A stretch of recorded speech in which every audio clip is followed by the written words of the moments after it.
नमस्कार दोस्तों, मैं हूं हर्ष मिश्रा। आपका हर्ष विधि ज्ञान में हार्दिक स्वागत है। साथियों, आज हम लोग बात करेंगे खुद अपने मामले की पैरवी कैसे करें। तो जैसा कि हम लोग जानते हैं कि हमारे पास हमारा कोई मामला होता है जो कि यदि वो कोर्ट में चला जाता है तो हम लोग एक वकील करते हैं, एक एडवोकेट करते हैं अपने मामले की पैरवी के लिए। तो सबसे पहले यह जानना जरूरी है कि एडवोकेट का मतलब क्या होता है। एडवोकेट को हिंदी में अधिवक्ता कहते हैं। अधिवक्ता का मतलब होता है आधिकारिक वक्ता। आधिकारिक वक्ता मतलब किसी पक्ष में बोलने के लिए जो आधिकारिक वक्ता होता है उसको अधिवक्ता कहा जाता है। Authorised speaker on behalf of a person जिसको बोलते हैं। तो साथियों, आज हम लोग जानेंगे कि यदि कोई मामला, मान लीजिए आपका कोई मामला कोर्ट में है और कोर्ट में आया हुआ आप अपनी बात न्यायालय में रखने में अक्षम में हैं, क्योंकि कब कब आप अक्षम में हो सकते हैं, ऐसे कौन से कंडीशन हो सकती हैं आपके साथ में। तो ये आपके बारे में, पहली चीज़ तो कानून के बारे में आपको जानकारी नहीं होगी।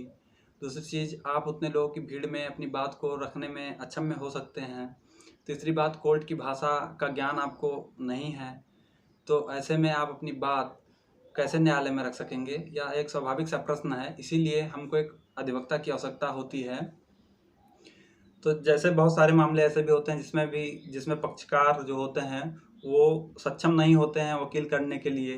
कभी कभी ऐसा होता है कि उनके पास आर्थिक ऐसा कोई व्यवस्था आर्थिक रूप से नहीं होता है जिससे कि वो वकील कर सकें, वह सक्षम नहीं होते हैं। तो ऐसे में आईपीसी आर्टिकल 39A और सीआरपीसी सेक्शन 304 में राज्य के खर्चे पर वकील करने का प्रावधान है।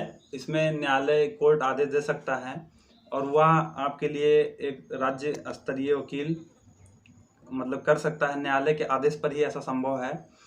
तो अगर आप अपने मामले की पैरवी खुद करना चाहते हैं तो इसके लिए आपको न्यायालय से आदेश लेना जरूरी है। बिना न्यायालय के आदेश के आप ऐसा नहीं कर सकते हैं। और कोई भी वकील करना, अगर आप ये हमसे प्रश्न पूछे कि क्या आपने मामले की पैरवी खुद कर सकते हैं, तो जी हाँ, आप बिल्कुल कर सकते हैं।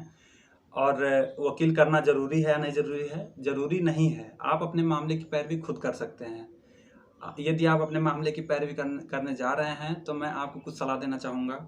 जैसा कि यदि आप मान लीजिए आप मामले की पैरवी करने जा रहे हैं तो इसके लिए आप किसी भी लॉ स्टोर पर चले जाइए। लॉ के जहाँ बुक्स मिलते हैं वहाँ से आपको बेयर एक्ट लेना चाहिए, जो कि जैसे कि आईपीसी का हो गया, भारतीय दंड संहिता का हो गया, और सीआरपीसी का हो गया। अगर आपका केस कोई प्रॉपर्टी से संबंधित है तो उसके बारे में आपको जानकारी लेना बहुत ही ज़रूरी है।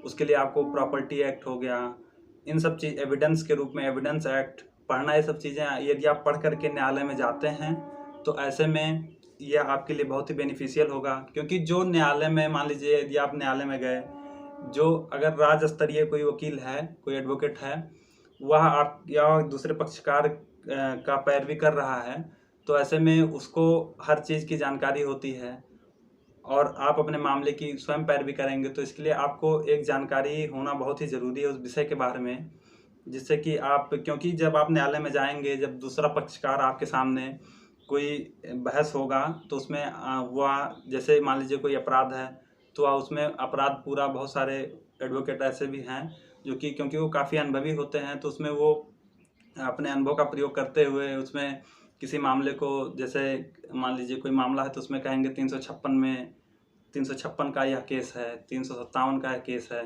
तो ऐसे भी होते हैं। तो इसलिए आपको उसके बेसिक जानकारी होना बहुत ही ज़रूरी है, तभी आप अपने मामले की पैरवी खुद कर सकते हैं।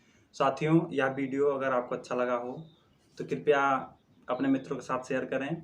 कानूनी अधिकार जानने के लिए अभी सब्सक्राइब करें हर्ष विधि ज्ञान को। धन्यवाद।